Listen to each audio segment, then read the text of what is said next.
debemos reflexionar en nuestra conducta porque somos extranjeros y peregrinos. Y en este texto principalmente se nos enseña que hay una forma muy notoria en la cual nosotros nos identificamos como extranjeros, como peregrinos. Dice el texto que os abstengáis de los deseos carnales que batallan contra el alma.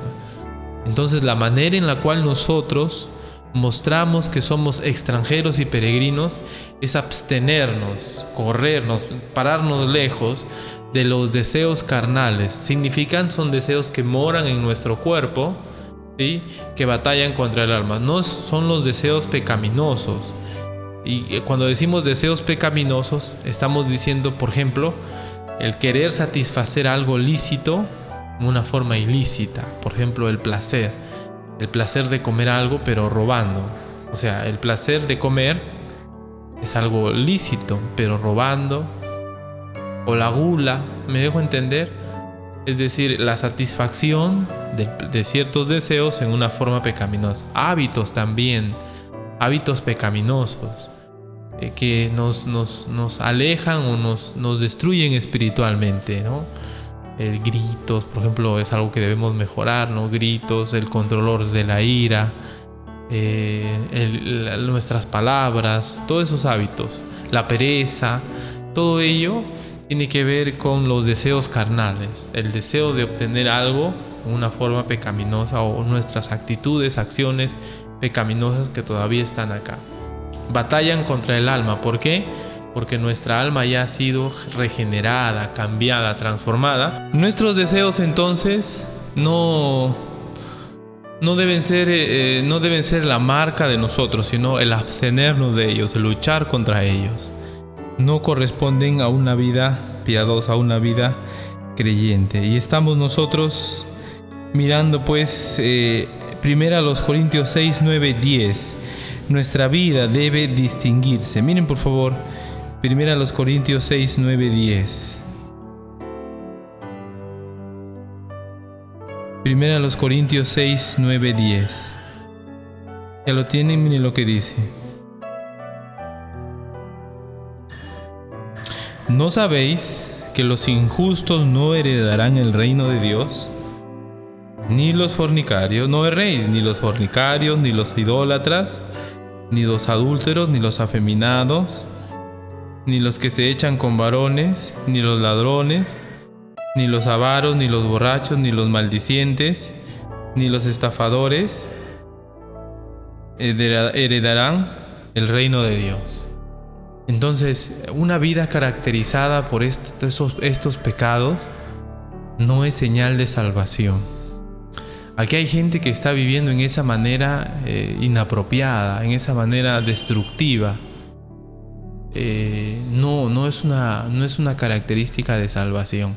Más bien dice que aquellos que perseveran en esos pecados no heredarán el reino de Dios. Así que yo te animo, si tú dices conocer a Cristo, pero no estás batallando, sino te estás dejando llevar por alguno de estos pecados, por ejemplo, fornicación, idolatría, adulterio, homosexualidad, el robo, avaricia y cosas semejantes a esas, ¿no? No estás camino al cielo. Debes arrepentirte.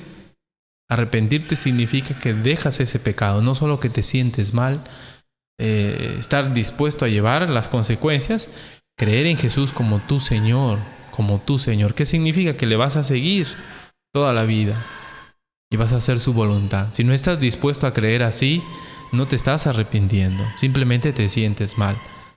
Pero recuerda, piensa en la eternidad. No heredarán el reino de Dios. Lo que nos debe motivar al cambio es pensar en la eternidad también, que hay algo más allá. Yo quiero heredar el reino de Dios y sé que si mantengo esta vida pecaminosa, no voy a ir a morar con Cristo. Entonces debo cambiar. Claro, la salvación no es por obras, obviamente, pero las obras atestiguan quién soy. Si yo soy incrédulo, si yo no conozco a Dios, mis obras lo van a demostrar, mis acciones, mi vida. Si tú eres hijo de Dios, tu vida lo va a demostrar, no tus palabras, tu vida. Si tú eres Del árbol un árbol que da fruto, tu fruto va a demostrar qué árbol eres. El dejarnos llevar por nuestros deseos pecaminosos no es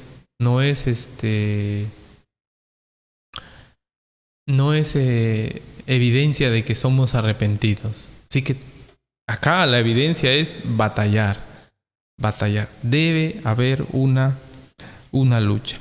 El versículo continúa y dice, manteniendo, versículo 12, manteniendo buena vuestra manera de vivir entre los gentiles, para que en lo que murmuran de vosotros como de malhechores, glorifiquen a Dios en el día de la visitación al considerar vuestras buenas obras, manteniendo buena vuestra manera de vivir entre los gentiles. Entonces, al abstenernos de los deseos carnales, según Dios, no según los gentiles, vamos a mantener buena nuestra manera de vivir. Entonces, el que evalúa nuestra vida no es la gente. La gente puede no darse cuenta de nuestras acciones. Y es más, el valor bueno o malo puede estar cambiado para medio mundo. Si para medio mundo lo malo es bueno y lo bueno es malo, ¿no? O su norma de bueno se ha movido un poquito y ya no es tan bueno, sino, bueno, el que determina lo bueno y lo malo es Dios. Así que quien va a evaluar buena nuestra manera de vivir entre los gentiles, no son los gentiles, sino Dios. Porque Él nos pide que nos abstengamos de luchar contra los deseos carnales. Entonces, la palabra bueno, ¿qué significa? Vamos a mirar eso rapiditamente. Mantener vuestra manera de vivir, nuestra conducta delante de Dios bueno. Bueno significa sano, útil, hermoso, atractivo, encantador. Sano, bueno, útil, atractivo, encantador. La palabra kalos, ¿les hace recordar a algo? Claro, a una colonia, ¿no? Una colonia que tiene un olor agradable. Eso precisamente es kalos, agradable. Algo bonito, algo hermoso. ¿Sí? Algunos de ustedes dirán, bueno, yo soy kalos, dirán así, ¿no? Probablemente. Miren, por favor, esta palabra se usa en diferentes pasajes. Vamos a mirar esta palabra bueno, manteniendo buena vuestra manera de vivir. Vamos a mirarlo en otros pasajes. Miren, por favor, Juan 10:11. Yo soy el buen pastor. El buen pastor su vida da por las ovejas. Jesús es el buen pastor. La palabra es kalos. Entonces es el hermoso, el atractivo, el encantador, el útil, el sano. La idea es un pastor agradable. Esa es la idea de la palabra. Primera Timoteo, capítulo 3, versículo 1. Miren lo que dice. Primera Timoteo, capítulo 3, versículo 1. Jesús es el pastor bueno, el correcto, el conveniente, el mejor, el precioso. Primera Timoteo, capítulo 3. Miren lo que dice. Si alguno anhela obispado, buena obra desea. Palabra fiel. Si alguno anhela obispado, hermosa obra desea. ¿No?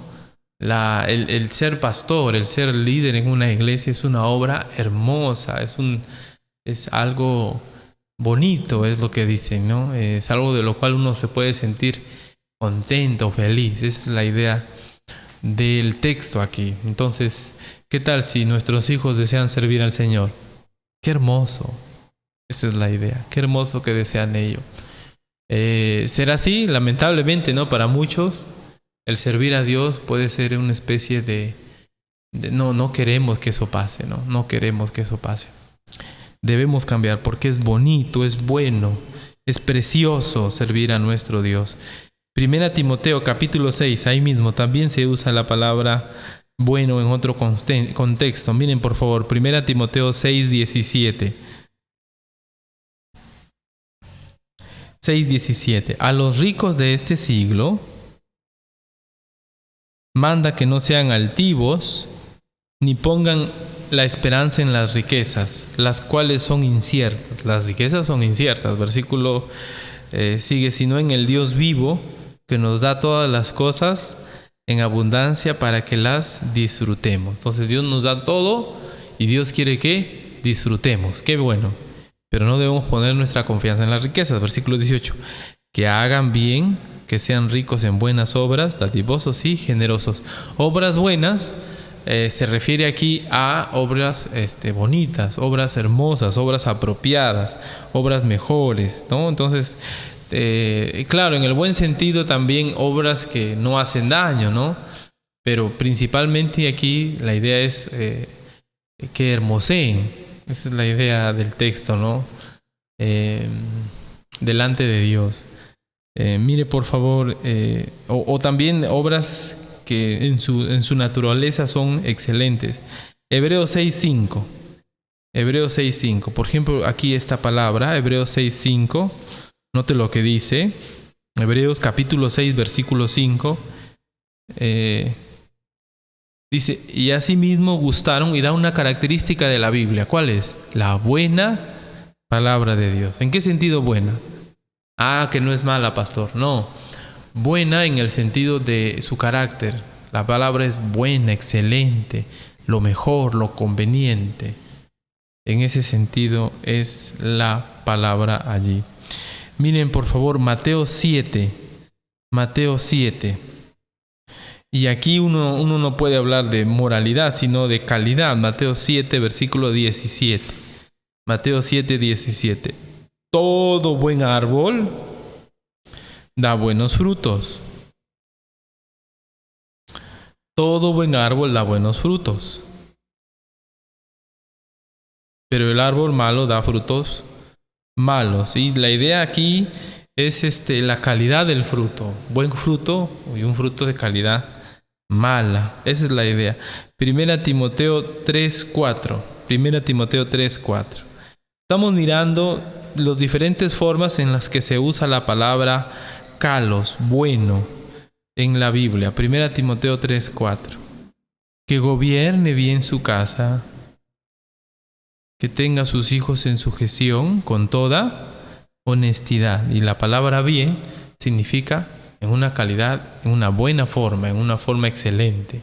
Que gobierne bien su casa, ¿no? Esa es la idea, ¿no? Que haga bien su trabajo, que lo haga bien, en el sentido correcto, lo mejor.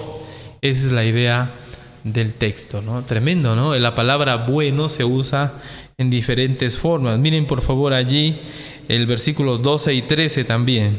A los diáconos, noten lo que dice. Los diáconos sean maridos de una sola mujer y que gobiernen bien sus casas. Los diáconos sean, versículo 13, porque los que ejerzan bien el diaconado ganan para sí un grado honroso y mucha confianza en la fe que es en Cristo Jesús.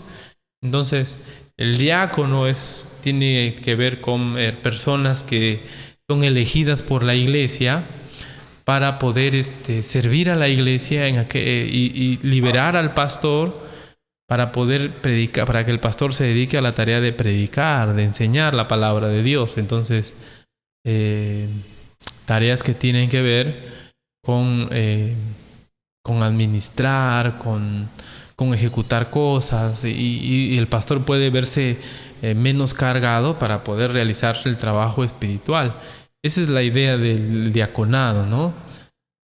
Cuando en Hechos fueron escogidos diáconos, los apóstoles dijeron, no es justo que nosotros dejemos la palabra para servir a las mesas. No era que era malo servir a las mesas, sino que el que mucho abarca, poco aprieta. Entonces, para eso se eligen diáconos, para apoyar al pastor en la tarea de la predicación. Recuerden, el enfoque del ministerio siempre será la enseñanza, la predicación.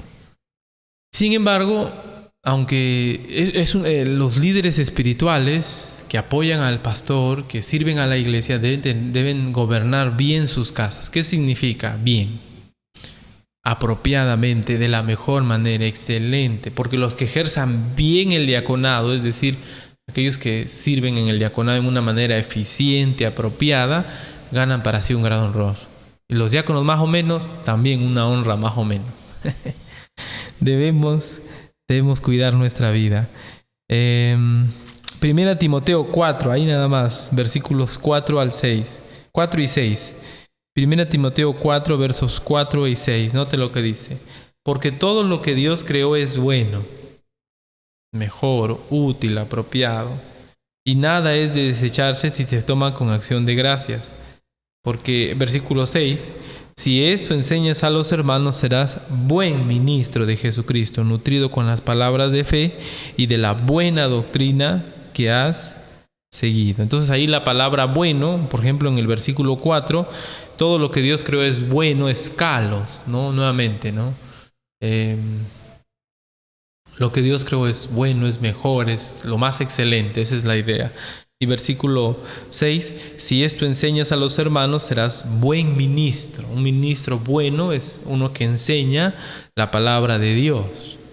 Entonces, imagínense pues, un ministro excelente, un pastor excelente, un obrero excelente, un siervo de Dios excelente, es quien está transmitiendo la palabra de Dios lo mejor que puede hacerlo y crecer en ello. ¿Y por qué insistimos? La enseñanza es crucial en un ministerio, siempre será eso. 1 Timoteo 5:17, por ahí va la palabra bueno. 1 Timoteo 5:17. Los ancianos que gobiernan bien sean tenidos por dignos de doble honor, mayormente los que trabajan en predicar y enseñar. Y esto es una enseñanza de la palabra de Dios hacia el sostenimiento de los siervos de Dios, los pastores que trabajan en el ministerio. Ahora, ciertamente muchos se aprovechan de esto y no son cuidadosos en lo bíblico en cuanto al sostenimiento del pastor, pero eso no quita la responsabilidad que Dios ha puesto en la iglesia de sostener a su pastor. Y en ese sentido damos gracias a Dios por la perseverancia de los hermanos en ofrendar,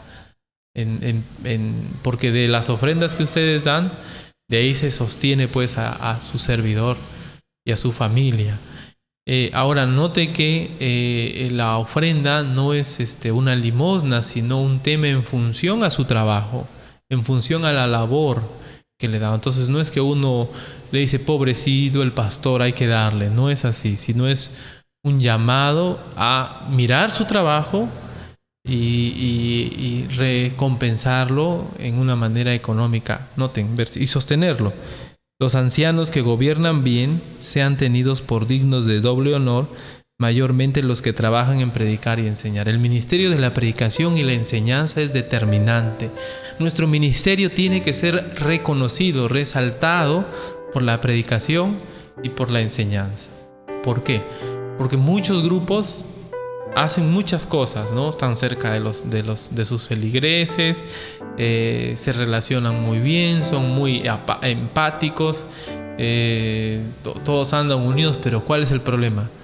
Tienen mala doctrina, tienen mala enseñanza, ¿no? Hay líderes que son bien cercanos o tienen una buena forma de llegar, pero lamentablemente su enseñanza es errada, su enseñanza es equivocada. Así que lo que debemos evaluar y lo principal, lo primero que debe pesar en el ministerio de evaluar el ministerio de alguien, siempre es la enseñanza y la exhortación. Y acá dice, los ancianos que gobiernan bien, o sea, aquellos que lo hacen de una manera apropiada, excelente. ¿En qué forma? Mayormente los que trabajan sean tenidos por dignos de doble honor. Hay que sostenerles, no es una limosna, no es pobrecitos, hay que sostenerles y en una manera generosa, doble honor.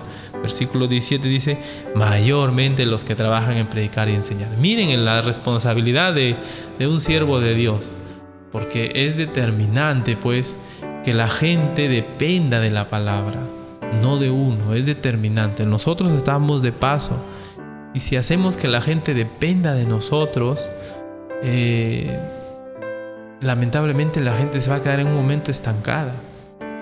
Pero si hacemos que las personas dependan de la palabra de Dios, si las personas son capaces de mirar más allá del siervo y pensar en la palabra de Dios y vivir de la palabra de Dios, entonces Pablo, sabiendo esto, decía, asidos de la palabra de Dios, les entrego, ¿no? Los pongo en las manos de la palabra de Dios. ¿Por qué? Porque nosotros estamos de paso. Los ancianos que gobiernan bien, aquellos que hacen bien su labor en el área de la predicación y la enseñanza. Segunda Timoteo 2:3, tremendo pasaje. Segunda Timoteo 2:3.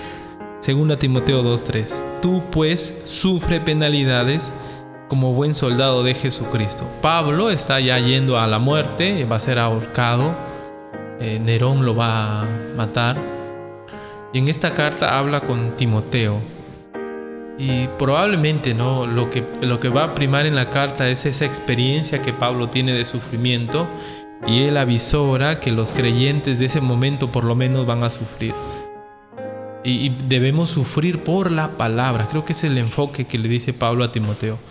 Tú pues sufre penalidades como buen soldado de Jesucristo. Y en el versículo 1, en el versículo 2 le ha dicho: lo que has oído de mí, esto encarga a hombres fieles, ¿verdad?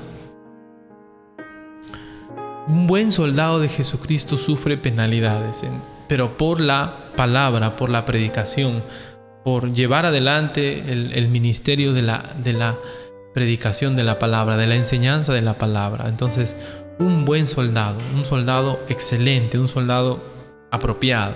Esa es la idea. Busquen por favor 2 Timoteo 4:7. He peleado la buena batalla, he acabado la carrera, he guardado la fe. La palabra buena implica he dado una batalla apropiada, buena. No he peleado, ha luchado bien, ¿no? Esa es la idea. Ha luchado bien. Según Santiago 2:3. Santiago 2:3.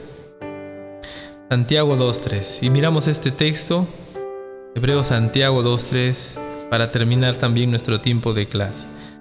2:3 dice: miráis con agrado al que trae ropa espléndida y le decís: siéntate aquí en buen lugar. Y decís al pobre: estate tú allí en pie y siéntate aquí bajo mi estrado. ¿Qué le dicen al hombre con ropa espléndida? Siéntate aquí en buen lugar. La idea es en un lugar donde esté mejor, donde estés resaltado, ¿no? Donde estés más cómodo. Entonces noten que la palabra bueno se usa en una manera de agradable, apropiado, mejor. Y eso es lo que quiere decir Pedro a los creyentes en Primera de Pedro. Les dice: manteniendo buena vuestra manera de vivir, en una manera apropiada, acorde con la voluntad de Dios, excelente, de la mejor manera, la manera que agrada a Dios. Y la única forma de tener una vida así es batallando contra nuestros deseos carnales. Si somos creyentes, debemos esforzarnos. Nuestra mirada debe estar en la venida de nuestro Señor. Vamos a orar para terminar este tiempo y reflexionar en nuestra manera de vivir. Los demás, o Dios, ¿qué dice de nuestra manera de vivir? ¿Se parece al mundo o en nuestra manera de vivir hay diferencias? Vamos a orar. Gracias te damos, Señor, por este tiempo. Gracias por tu palabra. Es una bendición, Señor, poder compartir tu palabra. Es una bendición, Padre, poder enseñarla. Te pido, Señor, que tú estés obrando grandemente, obrando, Señor, en la vida de cada uno de nosotros, ayudándonos a reflexionar en nuestra conducta. Puede ser, Señor, que no estamos haciendo las cosas apropiadamente y delante de ti. Quizás las personas del mundo no se dan cuenta, para ellos están bien, pero quizás delante de ti tú sabes que nuestra manera de vivir no es buena, no es apropiada, no es la mejor. Y debemos mejorar, debemos cambiar. Quizás, Señor, en el mundo están cómodos con nosotros porque nos parecemos al mundo. Y no debe ser así. Ayúdanos, Señor, que tu palabra cale en nuestro corazón, que mostremos que somos del reino celestial. En el nombre de Jesús, nuestro Salvador. Amén.